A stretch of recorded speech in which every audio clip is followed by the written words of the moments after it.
What's up, y'all? Happy Monday morning to you. It's the Monday morning get up question for you. How many times do you need to do something in order to become great at it?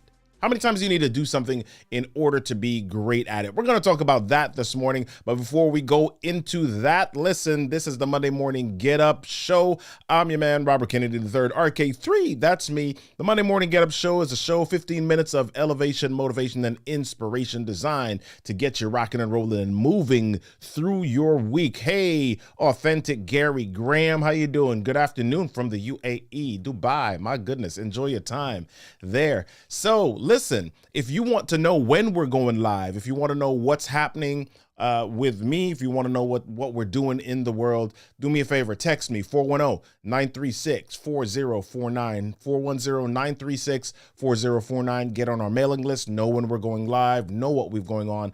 Figure out how you can create more visibility in the world, create transformation, utilizing the one thing that's unique to you, your story. We help with how to do that. So let's talk about it. Let's talk about it this morning. So the question that I asked was, how many times do you need to do something in order to be great? How many times do you need to do something in order to be great? Maybe you can put that in the chat. If you're online, you can put that in the comments. How many times do you need to do something in order to be great? Well, happy Juneteenth for those of you that, I'm wearing my kente. Yes, happy Juneteenth, those of you that are celebrating that today. Now, yesterday was Father's Day here in the United States, and I had something special happen for me. Right? You know, Father's Day, you get breakfast, they take care of you, you go to a restaurant, you do some different things. But one of the things that happened with me yesterday that was special, it wasn't even something that was intentionally given to me. It was a request that was made of me. And the request was from my daughter. She said to me, she said, "Daddy, I'm going to the gym. Will you come to work out with me?" Yeah, that was amazing, right? My daughter said to me, and I should have prepared the picture. We took a picture at the gym. My daughter said to me, "Daddy, I'm going to the gym. Will you come to do workout with me?" So, I mean, we've worked out before. We've worked out in our basement. We've done exercise. We've done a lot of different things before, but she recently got a gym membership and she wanted to take me as her guest to the gym. So I said yes, and we went to the gym. She had a workout plan that she was going through, and so she was directing the show. I wasn't saying, let's do this. She said, we're doing this. This is how many reps. This is how many sets. She had all of that set up, and it was amazing. Now, as we worked out, as she told me how many sets or how many reps we wanted to do during the set. If you've been to the gym before, you know how this goes, right? Sometimes you're lifting and you need a spotter and you get to a certain place. Now, I've been to the gym by myself. And sometimes if I say that I'm going to lift a certain amount, I lift and I get as many in as I can. So my daughter's lifting and she says, I'm going to do 8 reps in this set. And I'm there and I'm kind of spotting the weight below her, above her. And as she is lifting, she gets to 4, she gets to 5, she gets to 6, she gets to 7.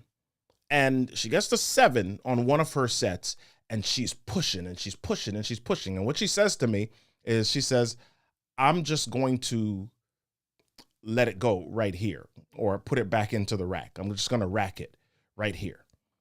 And I say to her, no, you can do it. You got more.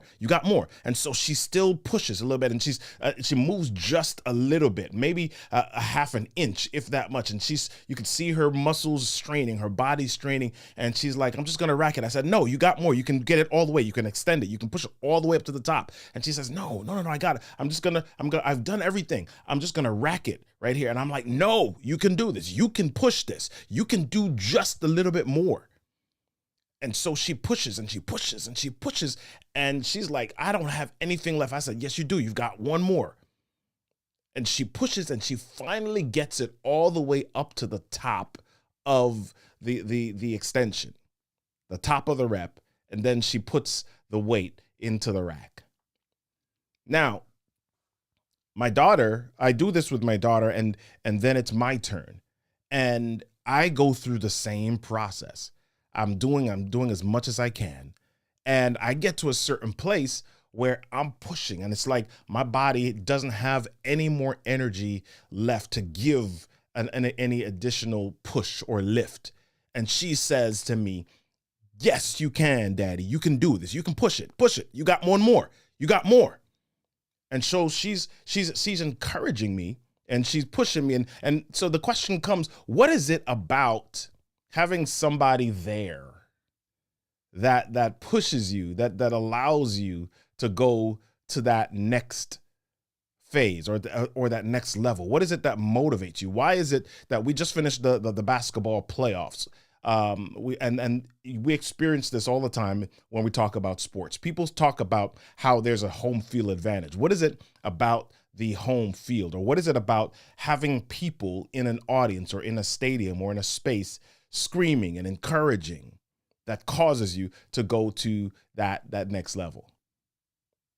I don't know the full answer to that, but I know it's somewhere between the adrenaline that's in our body and our desire to reach a certain place or to reach a certain goal, right? So I work out with my daughter, and I want to pull a couple of lessons out of this workout experience. So lesson number one was she by herself, she would have done just a certain amount, but she did more because I told her to do more, right?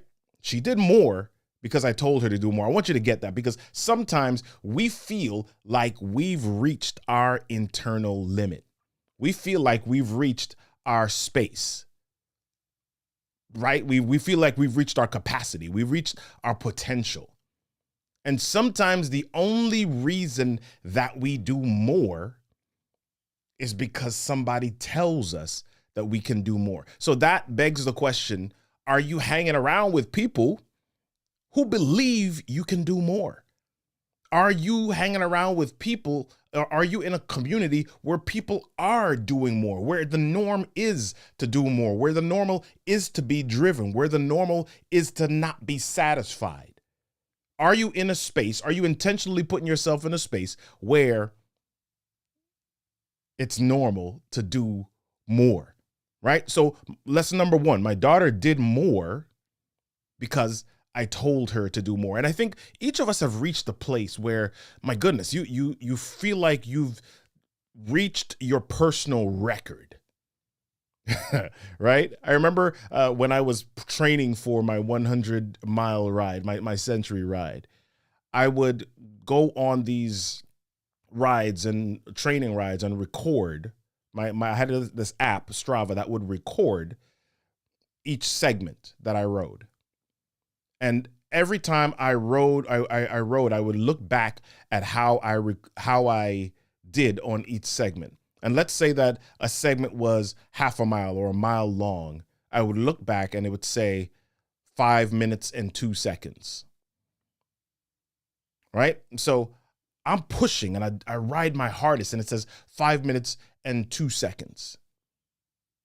And then I remember there was one time that I was training and I looked back at my segment and I only increased my time by less than 200ths of a second. So instead of saying 5 minutes and 2 seconds, it was like 5.5 minutes and 1.98 or something of that nature. So the point that I want to get at inside of that example is that even 1 millimeter past your personal record is still a record. Even 1 second, even 1 millisecond past what you've done before is still something new. And sometimes we stop because we are what's the word that I want to look for? Sometimes we stop or we quit because we don't believe that the progress is great enough. And I haven't even brought up our quote for the morning yet. Here it is. Thomas Edison says, "Our greatest weakness lies in giving up.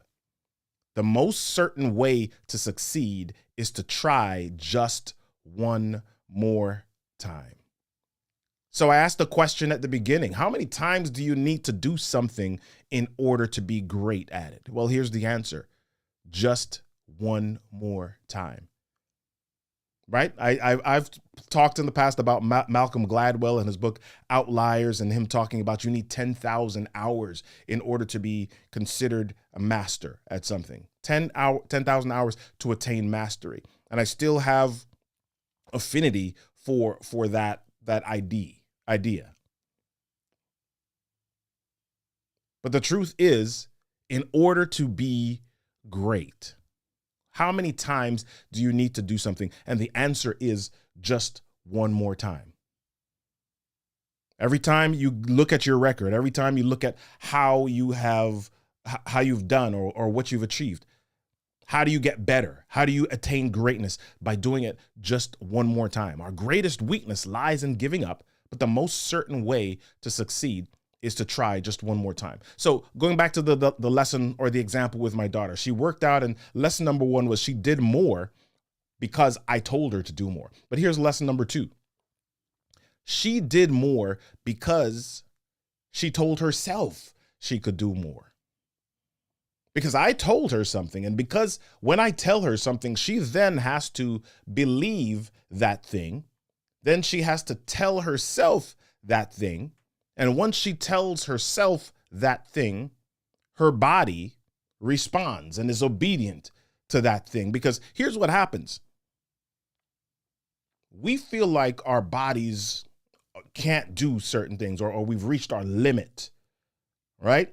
You said I gave her confidence. Well, here's the thing. Confidence is not just this mental thing. Confidence is repetition, right? With the expectation of success. So yeah, she got a little bit more injection right inside of that, right? But here's what happens. We feel like we've reached our limit. We've reached our maximum, and you'll be surprised how much your body becomes obedient to your mind once you embrace discomfort and inconvenience. What happens with a lot of us is we begin to feel a little bit of pain. We begin to feel like we've reached capacity or threshold. And so we start to tell ourselves, that's it. I can't do anymore.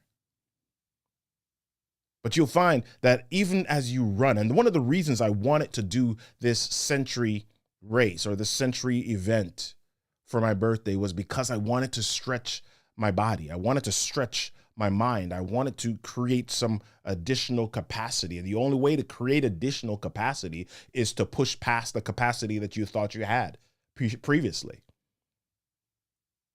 Right? So you've got to stretch. You've got to be able to embrace pain, discomfort, and inconvenience. And so the answer again for the question that I asked at the beginning is, how many times do you need to do something in order to be great at it? Well, the answer again is one more time. Greatness requires that you choose to do something just one more time. Yep, even when you feel like you've hit a wall.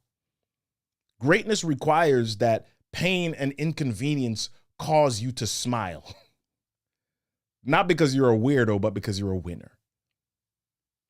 Right? I want to play a clip really quickly. I did an interview with an athlete some weeks ago named Cam Awesome, was a boxing Olympian, and I asked him a question. Here's the question that I asked him. Malcolm Gladwell talks about this in Outliers, the whole idea of 10,000 hours to achieve mastery. How do you advise somebody who maybe has other things going for them but wants to be great? First of all, you can't want to be great and want anything else. Wow. I sacrifice every birthday, every holiday. For maybe 4 years in a row, I spent my Thanksgiving in Paris. They don't celebrate Thanksgiving in Paris. Yeah, there it is. You can't want to be great and want anything else. Just one more time.